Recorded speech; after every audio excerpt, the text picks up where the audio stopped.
आप सभी श्रोता मित्रों को हार्दिक नमस्कार। प्रस्तुत है इस्मत चुगताई जी द्वारा लिखित कहानी खिदमतगार। कितनी दफ़ा तुमसे कहा है कि भाई जल्दी आया करो, मगर सुनते ही नहीं।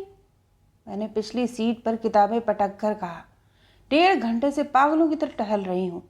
गज़ब, खुदा का 2:30 बज रहे हैं। खुदा की कसम, आज अब्बा से ज़रूर कहूँगी कि बहादुर से वक्त पर मोटर नहीं लाई जाती तो मेरे लिए दूसरा इंतज़ाम करें। और मैं किताबें सरका कर बैठ गई। तो सरकार नाराज़ क्यों होती हैं? कल ज़रा जल्दी लाया तो फरमाया इतनी जल्दी ले आता है, मैं लाइब्रेरी में पढ़ भी नहीं पाती। बहादुर ने बदतमीज़ी से मेरी नकल करते हुए कहा, चुप रहो, तो गलती करते ऊपर से टर्राते हो। मैंने झिड़क कर कहा, इतना गुस्सा करेंगी तो सूख कर कांटा हो जाएंगी। बहादुर ने नसीहत से उंगली हिलाकर कहा, देखो बहादुर, ज़्यादा बकबक मत करो। मैंने गुस्से को कायम रखने की कोशिश की। तो फिर आप गुस्सा क्यों होती हैं? ऐसा बुरा मुंह लगने लगता है। तुम्हारी भला से, तुम्हारी भला से। उसने इतरा कर नकल उतारी। मुझे हंसी आने लगी। आप तो हमारे गुस्से के पीछे जा बैठी, आगे आइए ना। उसने खिड़की खोलकर हुक्म दिया। नहीं, चलो बकबक ना करो, जहाँ मेरा दिल चाहेगा बैठूंगी। अच्छा तो फिर चला लीजिए खुद, हमसे नहीं चलती। उसने निहायत लापरवाही से खिड़की से सहारा लेकर कहा। बहादुर, शायद तुम भूल रहे हो कि तुम नौकर हो। मैं आज लड़ने पर तुली हुई थी। तो लीजिए, मैं इस्तीफ़ा देता हूँ, बस। वो मोटर से उतर कर ज़मीन पर उकड़ू बैठ गया और लापरवाही से दूसरी तरफ देखने लगा। बहादुर, बदमजाकी मत करो, मुझे वाकई गुस्सा आ रहा है। मैंने झल्लाकर कहा। वाकई? उसने हंसकर मजाक उड़ाया। बहादुर, सीधी तरह मोटर चलाते हो या? तो फिर आगे आइए ना। अच्छा कसूर हुआ, लीजिए पैर छूता हूँ। आपका फूला हुआ मुंह देखकर सचमुच मेरे हाथ पांव फूल जाते हैं और मोटर उलट जाती है। और नहीं, आज मैं पीछे ही बैठूंगी। मैंने सुलह पर रजामंद होते हुए कहा। नहीं, आज आप आगे ही बैठेंगी, अब मुआफ़ी जो मांग ली है। उसने खुशामद से कहा। मैं उतर कर आगे बैठ गई। अगर आप आगे न बैठती तो मैं मोटर थोड़े ही चलाता। वो शरारत से मुस्कुराया। बहुत बेहया हो, मैंने कहा। कौन? उसने ऐसे कहा गोया वो खुद मुझे बेहया समझता है। बदतमीज़, मैं आज ज़रूर अब्बा से कहूँगी कि तुम कभी वक्त पर नहीं आते। मैंने अपनी हंसी रोकने और बात टालने के लिए कहा। तो फिर खुद ही मोटर चलाना सीख लीजिए ना, यूँ आती हैं यूँ। उसने चुटकी बजाकर कहा। सीखूंगी ही, मैंने तवज्जुही से फैसला किया। तो फिर सीखिए ना, आज ही से शुरू करिए। चलो जुबली पार। उसने मोटर मोड़कर कहा। क्या वाकई 2 रोज़ में सिखा दोगे? मैंने इश्तियाक यानी उत्सुकता से पूछा। और क्या, देरी कितनी लगती है? मगर यूं थोड़ी पहले शेर भर मिठाई। उसने सर हिलाते हुए कहा। मिठाई विठाई का झोल है, यूं ही सिखाओ। खूब भाई, वाह। तो फिर सिखाना भी झोल है। अच्छा सौदा है, ऐसी मुफ्त की मोटर किसी और से सीखिए। उसने अकड़ कर कहा। अच्छा अब इतराओ नहीं, वरना अब्बा से कह दूंगी, वो जूते लगेंगे कि याद ही करोगे। मैंने धमकी दी। अच्छा ये है, तो फिर यही सही, जाइए कर दीजिए। 100 दफ़ा शिकायत, नहीं सिखाते। तो इतना अकड़ता क्यों है? अच्छा चल, मिल जाएगी मिठाई, सिखाओ तो। मैंने व्हील पर हाथ रखकर कहा। तो फिर खैर सुनिए तो, मेरा वादा कुछ वैसा है। उसने कुछ बेएतबारी से कहा। बदतमीज़, तुझे मेरा एतबार नहीं? और जो नहीं फिर देखो किधर घुमाऊं। मैंने बात टालने के लिए व्हील पकड़कर कहा। सीधी तरफ।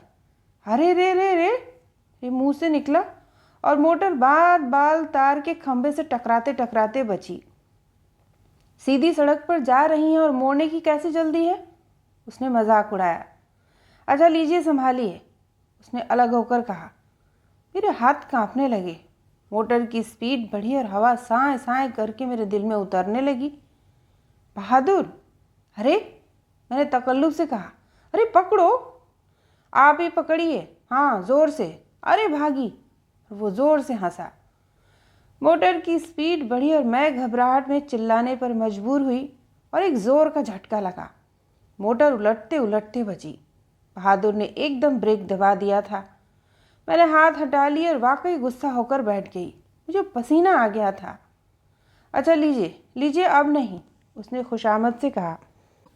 चलो घर सीधे, मैंने गुस्से से हुक्म दिया। अब चलाइए ना, इसमें डरने की क्या बात है। इसी बिरते पर मोटर चलाएंगी? उसने मोटर घर की तरफ मोड़कर कहा। और चलाएं कैसे? जैसे लौट ही तो गई ना, बहुत चली आपसे मोटर। बहादुर हंसता और मैं खिसियानी होकर अंदर चली गई। अरे बंधु, बहादुर ने माली को पुकार कर कहा, बीबी को मोटर चलानी आ गई। और वो लंबा कहकहा लगाकर मोटर गैराज में ले गया। जरा सोचिए, एक जलील नौकर जो छोटी उम्र में हमारे यहाँ रहा, दिन भर पिटता, बर्तन मांजता, जूते साफ करता, जरा बड़ा होकर छोटे मोटे कामों के लिए ड्राइवर की खिदमत अंजाम देता, और ये दिमाग। वजह यह है कि मुझे और भैया को सिवाय बहादुर के कभी कोई दोस्त नसीब नहीं हुआ। चुनांचे हमने हमेशा उसके नखरे बर्दाश्त किए। भैया तो जल्दी स्कूल में बोर्ड हो गए और बहादुर ने मुझ पर रौब जमाना शुरू किया। हर बात में उसकी ही वर रहती। रूठ जाता तो एक बात करने वाला ही हाथ से जाता। अब्बा दूसरे अब्बाओं की तरह हमसे कभी लाड़ प्यार न करते थे। वैसे बहादुर को खुद उन्होंने सर पर चढ़ा रखा था। कभी अगर मैंने शिकायत की भी तो हंसकर टाल दिया। छुटपन में तो अगर कभी मैं भूले से बहादुर को मार देती तो वो तड़ाक से चाटा मारता कि मुंह फिर जाता। अब्बा को फक्र था, वो मुझको डांटते, तू पहले क्यों मारती है? और बहादुर का जब जी चाहता छुप छुप कर मुझे खूब ठोंकता। भैया से भी वो बराबर की ही बर्ताव करता। अब तक जब वो कॉलेज से आते हैं तो दोनों में घुल मिल कर बातें होती हैं और मालूम ही नहीं होता कि वो आका है और वो नौकर है। मोटर सीखते दिनों की बजाय हफ्ते हो गए। सिवाय लड़ने और सब्र करने के मोटर सीखते वक्त और कुछ न होता। कभी सोचती भाड़ में जाए, टांगी में कॉलेज चले जाया करूँगी, मोटर ना हुई मुसीबत हो गई। मगर फिर बहादुर सब्ज बाग दिखाता और मैं चक्कर में आकर सीखने को तैयार हो जाती। बहादुर को हर बात में दखल देने का हक है। पढ़े न लिखे, टूटी फूटी उर्दू आती है, उस पर ये जोर कि उर्दू का अखबार घर में आना ही चाहिए। जहाँ मैं और अब्बा अपनी संजीदा बहस शुरू करते, बहादुर अपनी बदतमीज राय पास करना शुरू कर देता। मेरी बात को काटता और मैं जल जाती। मगर अब्बा कहते, ये खूब सियासियात को समझता है, इसे उल्लू न समझो। बहुत हंसी आती जब बहादुर साहब, मौला बहिश्ती, नन्ना धोबी और नन्नू चमार के लड़के और मस्जिद के मौलवी साहब के बीच में टूटी हुई ईंट पर बैठकर चीन और जापान, जर्मनी और ऑस्ट्रेलिया के मौजूदा ताल्लुकात पर राय जनी फरमाते। ऊट पटांग, झूठ सच वाक़ियात पर रोशनी डाली जाती। नन्नू नौजवान लड़का खुदकुशी और फरारी के वाक़ियात जो उसे मुंह ज़बानी याद होते थे, निहायत जोशीली आवाज़ में सुनाता। मौला को हमेशा हिंदू मुसलमानों की आपसी जंगों का जिक्र सुनने में मज़ा आता। उसका बस न था, नहीं तो वो हिंदुओं को पीस डाले। सिर्फ बहादुर हिंदू था मगर उसे फसादों से दिलचस्पी न थी। दूसरे, वो मौला के तगड़े तगड़े बाजू देखकर ज़रा खुश मिजाज ही रहना पसंद करता था। एक दिन मैं अखबार पढ़ रही थी कि बहादुर कमरा साफ करने आया। अखबार को ताक झांक कर देखना उसकी आदत है। उसके फटे हुए अखबार में तस्वीरें नहीं होती और इस वजह से उसे मेरे अखबार में झांकने के लिए नर्म होना पड़ता है। ये कौन है? वो एक तस्वीर देखकर बोला। ये एक लीडर है। मैं नेकी के दम में थी। लीडर, ये लफ्ज़ उसके अखबार में कम आता था। हाँ, मैंने मुख्तसर तौर पर कहा। बहादुर की गरज अटकी थी, मुझे मालूम हो गया। तो ये लीडर कौन होते हैं? ये तो जानवर लगता है। चुप बदतमीज़, ये बहुत बड़ा आदमी है, कोई 5-6 गज का। बेवकूफ़ हो तुम। वैसे ही तो नहीं जैसे लीडर साहब यहाँ आते हैं। कौन? वही जो परसों भी आए थे। वो लीडर थे बेवकूफ़, ये लीडर हैं। अच्छा, उसने बिल्कुल न समझकर कहा। ये रहनुमा अर्थात मार्गदर्शक हैं। अच्छा, ये रहनुमा कुतुबनुमा। वो इतराने लगा। तुम इसे नहीं जानते? नहीं, तुम्हारे अखबार में कुछ नहीं लिखा? उसमें ऐसे बेहुदा लोगों का कहाँ जिक्र। 2 तो वर्के होते हैं सारे अखबार में, ज़्यादातर तो बस गज़लें ही होती हैं। आता भी बहुत दिनों में है। कैसी अफसोस की बात है कि हमारे मुल्क के जाहिल अपने लीडर को नहीं जानते। मैंने अफसोस जताते हुए कहा। तो इसमें मेरा क्या कसूर? मुझे फुर्सत ही नहीं मिलती जो इन नुमा साहब के पास जाऊं। चौराहे तक तो जाने की मोहलत नहीं मिलती। तुम जैसे उसके पास जा भी बहुत सकते हो। मैंने हंसकर कहा। क्यों, क्या वो 7 तालों में रहता है क्या? जी, वो तुम जैसे टटपूजिए से ज़रूर मिलेगा। हम टटपूजिए कहाँ से हैं, ये देखिए, बहादुर ने ज़रा सीधे खड़े होकर कहा। वो बहुत बड़ा आदमी है, दूर से देख लेना ही उसे बहुत गनीमत है। तुम्हारी तो वहाँ तक रसाई भी नहीं होगी। ऐसे उसमें कौन से लड्डू लगे हैं जो हम खा जाएंगे? दिमाग क्यों दुखाते हो? क्या बहुत रुपया पैसा है? बहुत। दूसरे इन्हें रुपए पैसे की परवाह भी नहीं, खद्दर पहनते हैं। तो इसमें क्या हुआ? ननुआ चमार हमेशा से खादी पहनता है और मौला भी एक तहबंद में 6 महीने गुजार देता है। हम भी सरकार और भैया की उतरन पहनते हैं। तुम, ननुआ और मौला तीनों गधे हो। ये तो पूरी कौम की खिदमत करते हैं।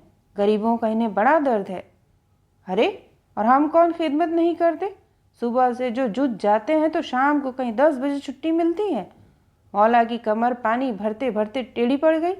ननुआ के हाथ चमड़ा छीलते छीलते घिना गए। अब और कौन सी खिदमत ये लीडर करते हैं? जी, तो जनाब का क्या ख्याल है कि ननुआ, मौला और आप तीनों लीडर हैं? ज़रूर, मैंने हंसकर मजाक उड़ाया। तुम लोग गाय बैल की तरह काम करते हो और ये लीडर लोग कौम की खातिर कैद में जाते हैं, लोगों को सीधा रास्ता दिखाते, उनकी भलाई के लिए कोई अगर जान तक मांगे तो जान तक दे देंगे। तो कोई मौलवी हैं, ऋषि हैं, क्या हैं? ये ऋषि और ये मौलवी सब ढोंग मचाते हैं। ये तो रहनुमा है। अरे कुछ बताइए तो कि ये कौन होते हैं? जैसे जैसे वो जो तुझे याद है लखनऊ में जुलूस निकला था, वो लाट साहब का। अरे हट, वो जो अमीनाबाद, वो जो पीपा शाह जी ने पंखा चढ़ाया था दरगाह पर। मैं थप्पड़ मार दूंगी जो टेटे करे जाएगा। जा, नहीं बताती तो फिर बताती नहीं, डांटे जाती हैं। अरे जब वो कौमी झंडियाँ लगी थीं, वही तो लाट साहब वाला था। सारे में रोशनी ही रोशनी थी। ऐसी रौनक लगी थी कि क्या कहना। मनो फूल लोगों ने डाले थे। नहीं, उन कमबख्त अंग्रेज़ों ने हमारे मुल्क को लूट लूट कर नाश कर दिया। गरीबों का पेट काट कर इस्तकबाल के लिए रुपया जमा होता है और 2-4 उम्दा उम्दा सड़कें साफ करके और सज़ा के उनमें से उन्हें गुजरवा दिया जाता है। बड़े हमारे मुल्क पर हुकूमत करते हैं कमबख्त कहीं के। मैंने जोश से कहा। और ये लीडर क्या करते हैं? ये भी तो झंडियाँ लगा कर, सड़कें झड़वा कर और हार फूल पहनकर जुलूस निकाल देते हैं। बहुत हुआ तो कुछ बोल दिए, दे तालियां पड़ी पीट रही हैं। समझ में खाक नहीं आता कि क्या कह रहे हैं। तुम बेवकूफ़ों की समझ में क्या आएगा? तो फिर आप जैसे, वो हंसा। तो फिर ये बेवकूफ़ों के लीडर नहीं? नहीं, और ना बद तहजीब लोगों के। मैंने जल कर कहा। तो फिर हमें क्या ज़रूरत जो हम इन्हें कौड़ी भर भी धारें? भाई, हमारा भी कोई लीडर होता। तुम तो समझते ही नहीं। तो फिर समझाइए ना, उसने आजिज़ होकर कहा। ये लीडर गरीबों के हमदर्द हैं। तुम्हारे पीपा शाह और मदारी शाह तो ठग हैं, लूट लूट कर अपना घर भरते हैं। और ये तो गरीबों की रोज़ी की कोशिश करते हैं, उन्हें हकूक़ दिलाते हैं। पीपा शाह के तो यहाँ आए दिन लंगर बंटता है। बहादुर ने दलील पेश की। लो, पेट भरे क्यों पहुँच जाते हैं? अब मैं ना पहुँच पाऊँ, आप न चली जाएं। बहादुर बोला। तुम समझ ही नहीं सकते, मैंने आजिज़ आकर कहा। और जो कहता हूँ समझिए तो सुनती ही नहीं। क्या समझाऊँ, कूड़ मगज़? भाई, ये हमारे हुकूक दिलवा रहे हैं, हमें गवर्नमेंट की नौकरियाँ दिलवाएंगे, हमारे लिए सीटें रिजर्व कराएंगे। मैंने समझा ही दिया। सीटें? कैसी? रेल की? बहादुर बोला। गट्ठल भाई, हट, मैं तुझे नहीं समझा सकती। अरे भाई, सीटें, कैसे बताऊं? असेंबली में सीटें। अच्छा, अब मैं समझा। बहादुर ने समझने की कोशिश छोड़ते हुए कहा। अच्छा, तो सबको डिप्टी कलेक्टरियाँ मिला करेंगी। और क्या, तब तो मज़ा है। मैं भी डिप्टी कलेक्टरी में नाम लिखवाऊंगा। जूते लगेंगे, मैंने हंसकर कहा। जी बहुत जूते लगे, और ननुआ का लड़का 9वीं दर्जे में पढ़ता है, वो तो ज़रूरी डिप्टी बन जाएगा। तुम और तुम्हारे ननुआ और मौला ही तो डिप्टी बनने के लायक हैं। ज़रा सी गिरह में भी रखते हो, डिप्टी बनोगे। क्यों भाई, इसमें क्या है? थानादारी तो मैं ऐसे ही करूं कि क्या बताइए। भला तुम जो न जाने धन्य होकर चला है, और ननुआ चमार मजिस्ट्रेट बनेंगे। अच्छा, तो फिर हम लोगों का जिक्र नहीं, और ये गांधी जी जो हमारे हैं वो क्या कर सकते हैं? मजबूर हैं। भला कैसे एक रिजियल आदमी को ऊंचे ओहदे दे दिए जाए, तुम ही सोचो। तो फिर क्या? तो फिर ये नौकरियां भी सिर्फ बड़े लोगों के लिए ही ले रहे हैं। लो भाई, अभी रोटी कपड़े का ठिकाना भी नहीं हुआ और नौकरियां भी न मिले तो ये कैसे लीडर? इनसे अच्छे मदारी शाह हैं जो खाना कपड़ा दें और फिर उनका कहना कर लो तो जन्नत में अलग जाओ। बहादुर ने जली आवाज़ में कहा, बस खाना कपड़ा ही तो ज़रूरियात नहीं है। इन जलील ख्वाहिशात से बुलंदो आला और भी तो ख्वाहिशात हैं। ये ज़रूरतें तो सिर्फ हैवानों को हैं कि पेट भर लिया और भट्टे में सो गए। वाह, आप भी क्या कह रही हैं? है, जब पेट भर के खाना न मिलेगा तो कोई जिएगा क्यों कर? जानवरों के चरने के लिए घास तो है और सोने को भट्ठे तो हैं। बहुत से गरीबों को तो ये भी मैसर नहीं है। जानवरों को एक एक करके दर पर भीख तो मांगनी नहीं पड़ती। मैं खिसियानी हुई जा रही थी। ये बहादुर बड़ा हुज्जती है, ये एक बात के पीछे पड़ जाता है। गरीबों की ज़िंदगी बहुत अच्छी होती है। मैंने फिलासफी छांटी। न किसी बात का गम न कर, मज़े से खुली हवा में झोंपड़े में रहते हैं। रूखी सूखी मिलती है मगर चैन से, कपड़ों की फिक्र भी नहीं सताती। बड़ी अच्छी है गरीबों की ज़िंदगी। आपको क्या मालूम, उनको ये रूखी सूखी भी किन मुसीबतों और फिक्रों के बाद मिलती है। ज़मींदार का जूता सर पर रहता है। कैसी बातें करती हैं भाई, खूब खुली हवा में मज़े से रहे। ज़रा आप तो 2 रोज़ मज़े उठाकर देखें, आंखें खुल जाएं। आप समझती होंगी झोपड़ी भी कोई सरकार का दौरे वाला डेरा है जो कि अंदर मज़े से मेज कुर्सी जमी हुई और नौकर लगे हुए हैं। झोपड़ी में भला भल तो पानी भरता है और दुनिया भर के कीड़े मकोड़ों का डर। उस पर न बिस्तर न तकिया। खूब। बहादुर की आंखें चमकने लगी। मेरी आदत है बहादुर की दलीलों से चाहे कितनी ही कायल हो जाऊं, मगर कहती अपनी ही रहती हूँ। मैंने बात टालने के लिए कहा, तुम तो हो जाहिल लट, तुमसे कौन मगज मारे। पढ़ो लिखो तो दुनिया में कदर बढ़े। तो फिर आप पढ़ाती क्यों नहीं? उसने ज़िद की। देखिए, फिर मेरी भी कदर बढ़ जाएगी। उस दिन की बहस इस बात पर ख़त्म हुई कि अगर बहादुर ईमानदारी से मुझे मोटर चलाना सिखाएगा तो मैं उसको पढ़ाऊंगी। अभी चंद रोज़ ही पढ़ते शुरू हुए थे कि बहादुर को अपनी कद्र बढ़ जाने का गुमान पैदा हो गया।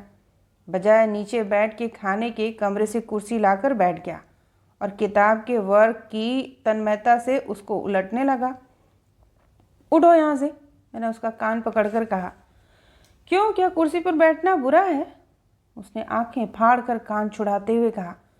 हाँ, और मैं कुर्सी पर दराज होकर लेट गई। उठो यहाँ से, बहादुर ने आहिस्ता से मेरे कान छूकर कहा। मैंने उसके एक थप्पड़ लगाया। बदतमीज़, आप ही ने तो कहा था कि कुर्सी पर बैठना बुरी बात है, लेके ऐसे जोर से मेरे कान मरोड़े। तुम नौकर हो फिर कुर्सी पर चढ़कर बैठते हो? क्या नौकरों के कान चमड़े के होते हैं? बड़ी आप तो गांधी जी की चेली बनती हैं। अल्लाह कसम, अब तक कान दर्द हो रहा है। तो क्यों गधापन करते हो तुम? क्या किया मैंने? तुम फिर इतने गंदे क्यों रहते हो? जरा अपने हाथ तो देखो, जैसे बैल के खुर। मैंने बात पलटी। क्या करूं, सारी उम्र बर्तन मांजते जूतों पर पॉलिश करते गुजरी। ये देखिए कैसे गड्ढे पड़ गए हैं। अब मोटर का काम कुछ कम गंदा है? तुम्हारी रूह ही गंदी है। मैंने फैसला किया। कपड़े देखो, जैसे साफ ही, अर्थात पोंछा। इतने से रुपए, अम्मा बहन और उसके 5 बच्चे, इतने कपड़े कहाँ से बनाऊं? और ये जो बाल झबरे कुत्तों की तरह आंखों पर पड़े हैं ये? मैंने उसके सर के सूखे सुनहरी बालों को पकड़कर हिलाया। और जो मांग पट्टी करूं तो सरकार जूते मारकर निकाल दे, जो सर मुड़वाऊं तो भैया वो टिप्पे लगाएं कि भेजा निकल पड़े। दूसरा, ऐसी फिक्रें लगी रहती हैं कि जी नहीं चाहता। उसने बड़ी संजीदगी से कहा। तुम पढ़ोगे भी या मेरा सर ही खाए जाओगे? वो खामोशी से पढ़ने बैठ गया। रशीद अब्बा के बेतकल्लुफ़ हम उम्र दोस्तों में से थे। मुझसे उन्हें बचपन से बेहद लगाव था। मैं उन्हें रशीद चचा कहा करती थी। वो मुझे बहुत छिड़ा करते थे। बड़े ही जिंदा दिल और खुश तबीयत इंसान थे, लेकिन मेरी ज़रा सी बात भी वो बड़ी खुशी और गरूर से मानते थे। उनकी ज़िंदगी हमेशा एकाकी और तन्हा बिल्कुल गुजरी। वालिदैन अर्थात माता पिता ने बचपन में ज़बरदस्ती शादी करा दी। 2-3 बच्चे हुए। फिर जो बीवी से अलहदगी हुई, मिलाप नामुमकिन हो गया। रिश्तेदारों से दूर हम लोगों के सिवाय कोई हमदर्द गरीब का ना था। भैया को और मुझे बहुत ही चाहते थे। मुझे भी वो बहुत अच्छे लगते थे। अब्बा तो कभी लाड़ प्यार करते नहीं थे। रशीद की मोहब्बत एक नेमत मालूम होती थी। वो चंद रोज़ के लिए आया जाया करते थे तो उनके आंसू आ जाया करते थे। उन्हें आए हुए कई रोज़ हो गए थे। उन्हें मुझसे बहुत सी बातें करनी थी और बजाय घर में बैठने के कहीं बाहर कार में जाएं। सुबह ही सुबह जो बहादुर मेरे कमरे में आया तो मैंने पूछा, रशीद कहाँ है? बहादुर ने शरारत से अपनी जेब में झांका, दूसरी जेब में हाथ डाला, फिर हसरत से मुंह बनाकर हाथ और सर हिलाया, गोया कहता हो नहीं मिलते, खो गए। बताओ कहाँ है? मैंने हंसी को रोकते हुए कहा। पहले तो ये बताइए कि आजकल आप हमको पढ़ाती क्यों नहीं हैं? बहादुर ने कमर पर हाथ रखकर पूछा। नहीं पढ़ाती, पहले बताओ। नहीं बताते, पहले पढ़ाओ, उसने फौरन कहा। उसकी कमीनी आदत से वाकिफ़ हूँ, इसलिए नरमी से कहा, पढ़ा दूंगी भाई, आज मेरा दिल नहीं चाह रहा। तो फिर मैं भी बता दूंगा, आज मेरा दिल नहीं चाह रहा, उसने मेरा पर जोर देते हुए कहा और जाने लगा। ठहरो बहादुर, वो मुड़ गया। बात यह है भाई, मुझे मेरे सर में दर्द है, इसीलिए आज तो नहीं, हाँ कल पढ़ाऊंगी। बात यह है भाई कि मुझे मेरे सर में दर्द है, इसलिए आज तो नहीं, कल पढ़ा दूंगी, वो नकल उतार कर बोला। वो बिल्कुल जाने वाला था। अच्छा बैठो, मैंने कहा, और वो मेरे सामने पालथी मारकर बैठ गया। और किताब? मैंने पूछा। और ये आपके रशीद चचा? उसने लफ्ज़ चचा को बिगाड़ कर बिल्कुल बेतुकेपन से कहा। ज़रा मोटर तेज़ करो, बस घिघी बन जाती है। अरे रे रे, इतनी तेज क्यों हाँकता है? बहादुर ने मस्खरी सूरत बनाकर रशीद की नकल करते हुए कहा। नहीं पढ़ना तो निकलो मेरे कमरे से, चलो मैं नहीं पढ़ाती।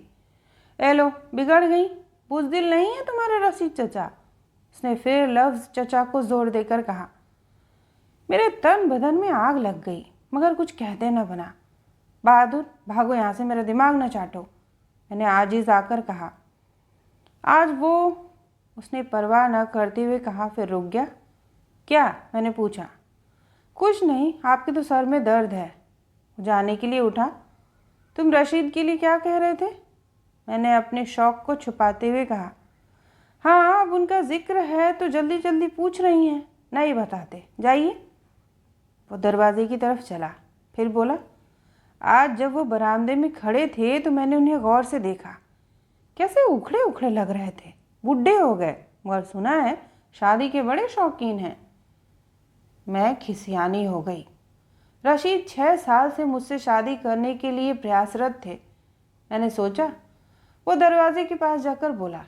मैंने सोचा भाई कैसी बदकिस्मत वो लड़की होगी जिससे इनकी शादी होगी।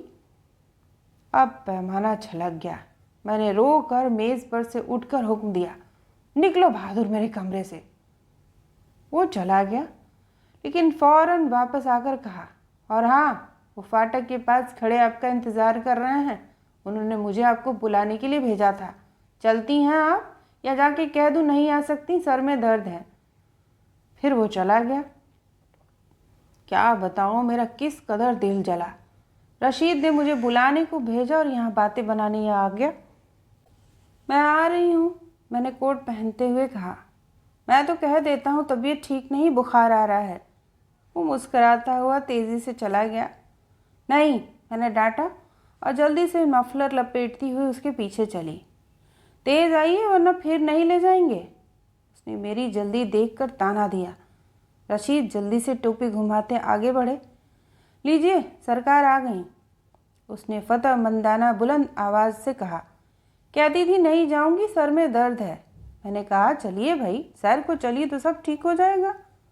उसने मक्कारी का वार करते हुए कहा। रशीद का चेहरा चमक उठा और वो जैसे कि उसे आदत है मेरी नब्ज टटोलने लगा। मैंने जलकर कहा और कार में बैठ गई। बहादुर ड्राइविंग करने लगा। इतनी तेज़ी से मोटर स्टार्ट की, मालूम हुआ कि भूचाल आ गया और खंबे से मोटर ज़रा ही बचकर निकली। अरे, रशीद ने आंखें फाड़कर कहा, ठीक से नहीं हाँकता। सामने लगे हुए शीशे में मैंने बहादुर की हंसी रोकने की नाकाम कोशिश का मुताला किया और मैं जल गई। रशीद से कितनी मर्तबा कहा कि भाई ये हाँकना कहाँ का लफ्ज़ है, कोई मोटर ना हुई तांगा या छकड़ा हो गया जो हाँका जाए। वो फ़ौरन खुशमिजाजी से कहते, मेरा मतलब चलाने से है, मुझे उनकी कुछ कुछ बातों से नफ़रत है। बातों में ख्याल भी न रहा कि बहादुर ने मोटर खड्डों और नालियों वाली सड़क पर ले जाकर डाल दी। ऐसे की बात करना तक दुश्वार हो गया। जोड़ जोड़ हिल गया। अबे इधर कहाँ ले आया? रशीद गुर्राया। अरे तो आपने रोका भी तो नहीं, उसने उल्टा इल्ज़ाम दिया। खैर आगे सीधी सड़क है। मोटर फिर लुढ़कने लगी। 4 मील गए मगर सीधी सड़क का खाक पता नहीं। रशीद के मुंह से बात न निकल रही थी, मुझे भी सिर्फ हंसी आ रही थी। अरे ओ भाई, तेरी वो सीधी सड़क किधर है? रशीद ने पूछा। भूल गया, ये सड़क तो 18 मील तक खड़खड़िया ही चली गई है। क्या मोड़ूं? और नहीं तो क्या मार डालेगा? रशीद भन्नाए। यार तुम तो बस वही हो, ले दे के जोड़ हिला डाला। रशीद ने अपना सर मेरे सर से टकराने से बचाकर कहा। सर क्या खाक होती, सारे रास्ते तोतों की तरह अड्डे पर पंजे जमाए बैठे रहे। सर फूट जाने का डर अलग। सीटों पर उचकते उचकते थक गए। मालूम हुआ सैर नहीं बल्कि कुश्ती लड़कर आ रहे हैं। बहादुर ने फतह मंदाना मुस्कुराहट से मुझे देखा, जैसे कहता हो, देखा कैसी सैर कराई। शाम को कहाँ चलिएगा? 5 बजे मोटर निकाल लूँ? उसने तड़ाक से खिड़की बंद करते हुए पूछा। अबे हट, हम क्या मरने के लिए तेरी मोटर में जाएंगे? रशीद ने डांटा। रशीद हमेशा बहादुर से बदतमीजी से बोलते हैं। उन्हें बड़ी शिकायत है कि नौकर होकर ज़रा भी मुहज्जब अर्थात शिष्ट नहीं है। अब्बा ने सर चढ़ा रखा है, बेहुदा है, किसी दिन ठीक कर दिया जाएगा। मगर बहादुर खाक न सुनता, बल्कि सिर्फ शरारत से मुस्कुराकर और भी मजाक उड़ाने पर तुल जाता। रशीद को मेरा इतना ख्याल रहता था कि अगर ज़रा सी चीज़ खरीदते तो 100 मरतबा मेरी राय लेते। उनकी कोठी और फर्नीचर मेरी ख़ास पसंद का था। मोटर हमने खुद जाकर दिल्ली से खरीदी, जिस पर खूबसूरत हल्के अर्थात वृत्त में मोनोग्राम बनवाया था। हर चीज़ पर मेरा मोनोग्राम था। सारे नौकर मेरी पसंद से रखे जाते और निकाले जाते थे। रशीद के कपड़े और मुख्तलिफ अन्य चीज़ें अमूमन मेरे पसंदीदा रंग के होते। उन्होंने कभी मेरी मुखालफत न की। जब मैं छोटी सी थी तभी से वो मुझसे डरते थे, मुझे छेड़ते और जब मैं खफा हो जाती तो बेचैन हो जाते। उन्हें इसमें ही मज़ा आता था। मुझे अब तक उनसे रूठ जाने की आदत है। एक दफ़ा उन्होंने मजाक ही मजाक में जरी चांदी की चूड़ी मछलियों वाले हौज में फेंक दी। मैं 10-12 की ढोंग मचल गई। बेचारे फौरन कोट उतार कर पानी में उतर गए। मुझे अब तक याद है कि वो कितने अच्छे मालूम हो रहे थे। सब्ज अर्थात हरी काई उनकी टाई और बालों में बेतरह उलझ गई थी और सारे जिस्म पर सड़ी गली पत्तियां चिपकी हुई थीं। उन्हें तकलीफ पहुंचाकर मेरे दिल में गुदगुदी सी होती थी। मुझे बड़ा फक्र था कि ऐसा रौबीला और ताकतवर इंसान मेरे सामने भीगी बिल्ली बन जाता था। भैया का तो दम निकलता था, मगर मैं बहुत दिलेर थी।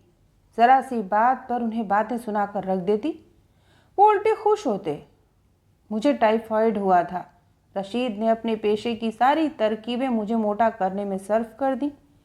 इतने टॉनिक पिलाए कि मैं फूल कर कुप्पा हो गई और बहादुर और भैया मुझे चिढ़ा चिढ़ा कर खा गए। डॉक्टर भैया को बहुत चाहते थे, मगर भैया बेवकूफ़ उनसे खिंचे खिंचे रहते। रशीद और रशीद की सारी चीज़ें मेरे आने की मुंतज़िर थीं।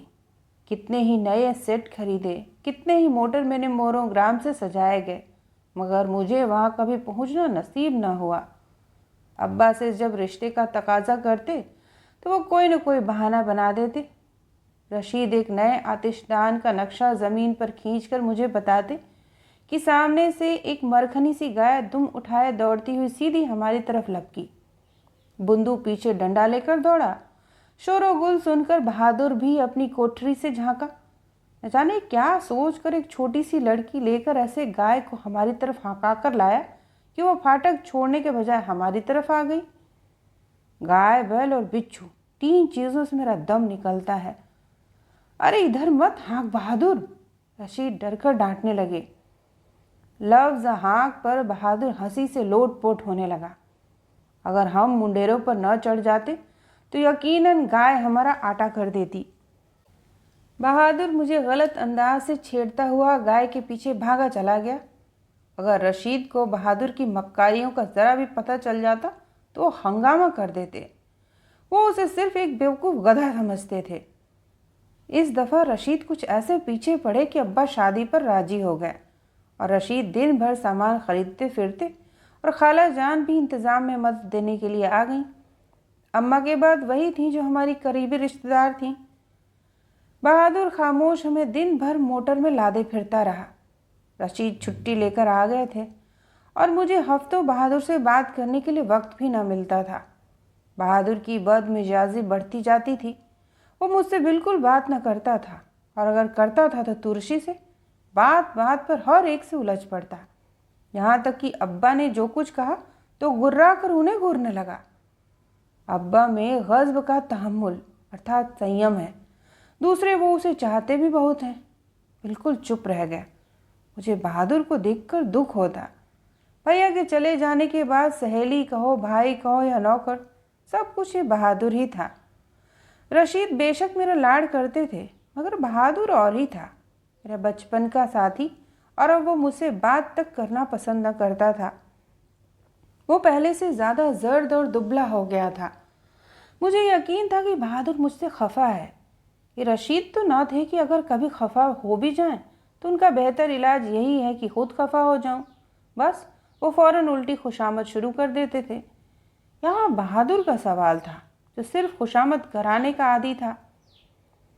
रशीद एक दुकान पर सूट का ऑर्डर देने के लिए उतरे। मैंने बहादुर से पूछा कि तुम्हारी थूथनी क्यों सूजी हुई है।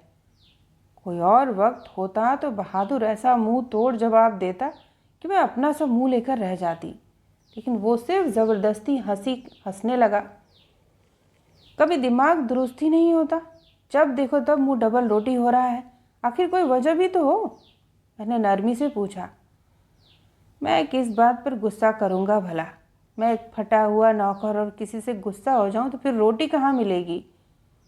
वो दुखी होकर मुझसे दूर देखने लगा। नहीं, तुम बदल ही गए हो। रशीद आ गए और हम वापस आए। मेरा दिल बहादुर से खुलकर बातें करना चाहता था, लिहाजा मैंने उसे बुलाया। बहादुर, ज़रा मेरी साड़ी पर इस्त्री कर दो। लीजिए, ये कोई मेरा काम है, नत्था को भेजे देता हूँ। वो मुड़ा। नहीं, वो ठीक नहीं करता, दूसरे वो मेरी इस्त्री तोड़ देगा। अच्छा लाइए, मुझे साड़ियाँ और इस्त्री दीजिए, मैं कर लाऊंगा। मेरे कमरे में ही बड़ी मेज़ पर कर लो, मैं तुम्हें अपनी बिजली की इस्त्री तोड़ने के लिए ना दूंगी। तो फिर करवा लीजिए किसी और से। उसने सूखा मुंह बनाकर कहा। इधर आओ, मैंने डांट कर कहा। वो करीब आया। चलो, मैंने उसका कान पकड़कर अपने कमरे की तरफ ले जाकर कहा। साड़ियाँ निकालो और सीधी तरह इस्त्री करो। वो मुस्कुराने लगा। उसका पतला सा जर्द चेहरा खून की गर्मी से बादामी हो गया और आंखें भीग गईं। खुश था। संदूक में से साड़ियाँ निकालकर वो इस्त्री करने लगा। मैं खिड़की के करीब स्टूल पर बैठ गई। उसके बड़े बड़े खुरदरे बालोंदार हाथ, चमकती हुई इस्त्री और रंग बिरंगी साड़ियाँ मेरे लिए खेल बन गईं। बड़ी बड़ी स्याह आँखों में एक नई जान पैदा हो गई थी। स्त्री के साथ साथ उसकी चमकती आंखें आगे पीछे दौड़ रही थीं। उसने अपनी गुदाज जेरी लब अर्थात मांसल निचले होठ को दांतों से दबा रखा था, जैसे ही सख्त मसरूफियत और काम के वक्त दबा लेते हैं। कफ बेतुकेपन से उसकी आस्तीनों में झूल रहे थे। अब्बा के चौड़े चकले दामन की कमीज और भैया की ढीली ढाली पतलून में वो एक तिनका सा मालूम हो रहा था। गिरेबान के तमाम बटन टूट गए थे। और उसका सीना बहुत सा खुला हुआ था, जिस पर पसलियों का जाल बखूबी नजर आ रहा था। उसके बेरौनक कत्थई बाल बेतरतीब गुच्छों की सूरत में उसकी क्लांत मगर बुलंद और ज़हीन पेशानी पर बिखरे हुए थे। मैं उसे लगातार गौर से देख रही थी। मेरा दिल दुख गया। आह, बेरहम ज़माने ने इसे एक जलीलो ख्वार खिदमतगार बना दिया, वरना वो जहानत अर्थात समझदारी और अक्लमंदी का मुजस्समा मालूम हो रहा था। न जाने कितने बुलंद दिमाग सिर्फ गरीबी के हाथों कुचल कर खाके राह से बदतरीन हो जाते हैं। अगर इसे आला तरीन तालीम दी जाती और इसके पास रुपया होता तो कितनी शानदार हस्ती बन जाता। वो एक जलील नौकर था जिसने बचपन से ही अपनी ही जिन्स अर्थात नस्ल की दिलो जान से खिदमत की थी, लेकिन फिर भी कोई बात थी कि वो नुमाया हस्ती मालूम होती थी। जिंदगी के हर मामूली से मामूली और बड़े से बड़े काम में वो एक काबिल तारीफ अक्लमंदी का सबूत दिया करता था। मैं उसे तन्मयता के आलम में तक रही थी। उसने कई दफ़ा उचटती हुई नज़र मेरी तरफ डाली और मुझे अपनी तरफ घूरते हुए देखकर वो बेइख्तियार एक मजलूम मुस्कुराहट में डूब गया। उसने स्याह बारीक साड़ी की 4 तहें कह करके मेज़ पर फैला दी और स्त्री स्याह बादलों में बिजली की तरह तेजी से कौंधने लगी। एक जादू था जिसने बेखुद अर्थात आत्मविस्मृत कर दिया। कोई सख्त सी चीज़ मेरे गले में बार बार अटकती हुई सी लगी और आंखें धुंधली सी हो गईं। मैं खड़ी हो गई।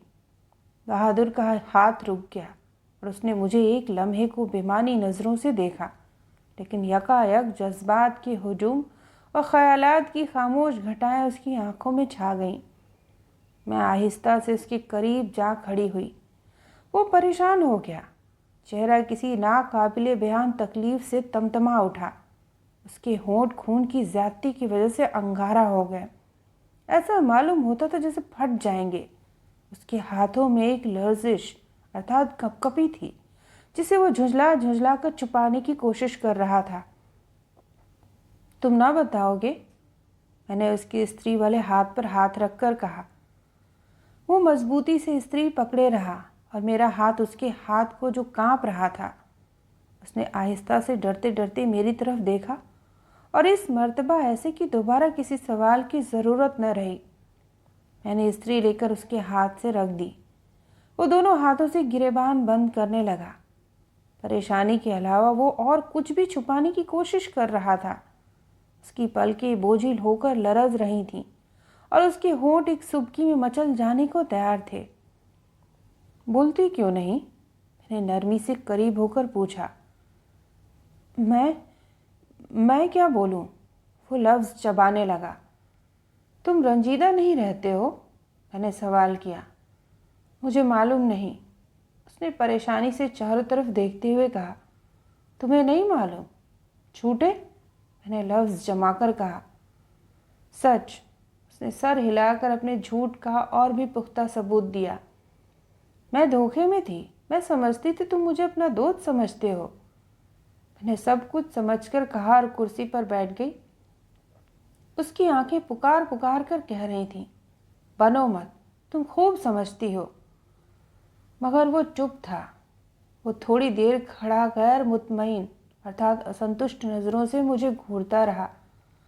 उसने चाहा कि बाहर चला जाए, लेकिन फिर एकदम उसका वही गुस्सा और जुनून एक ज्वालामुखी की तरफ फूट पड़ा।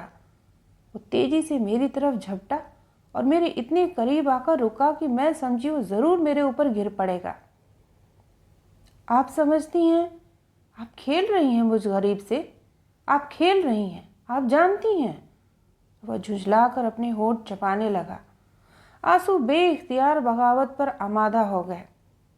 मैंने उसकी तरफ हाथ बढ़ाया। वो खामोश मेरी तरफ थोड़ी देर देखता रहा। खामोश अफसानों की मोटी जिल्दें मेरे सामने खुल गईं। बहादुर, मैंने कहा, और वो मेरे करीब गिर पड़ा। अपना सर मेरी गोद में रख दिया। बड़ी देर तक वो गहरी सुबकियां लेता रहा। तुम्हें रंजीदा देखकर मेरा दिल दुखता है बहादुर, मैंने उसके सर को सहारा देकर कहा। तो न देखा कीजिए मेरी तरफ, उसने गुरूर से कहा। न देखा करूं तुम्हारी तरफ? मैंने जैसे खुद से कहा। हाँ, क्या फ़ायदा? क्या हर काम इंसान फ़ायदे के ख्याल से ही करता है? हाँ, और जो नहीं करता वो दुख उठाता है। क्या दुख बड़े कठिन होते हैं? हाँ, एक भूखे नंगे खिदमतगार के लिए, उसने उंगलियां चटकाकर कहा। और जो भूखे नंगे खिदमतगार नहीं होते हैं, उन्हें क्या दुख नहीं होता? क्या उनको भी दुख होता है? वो उम्मीद भरी आवाज़ में बोला और सीधा होकर बैठ गया। हाँ, क्या वो भी अपनी टूटी हुई कोठरी, नहीं, मेरा मतलब है साफ सुथरे कमरे में छुपकर रोया करते हैं? उसकी आंखें चमक रही थीं। हाँ, और क्या वो भी एक अमीर और ताकतवर इंसान को देखकर, वो कि जब वो उसको देखते हैं घंटों जला करते हैं? उसने चबा चबा कर बेतरतीबी से कहा। कौन से ताकतवर इंसान को? रशीद को, मैंने शरारत से कहा। हाँ, और वो शर्मिंदा होकर जोर से हंसा।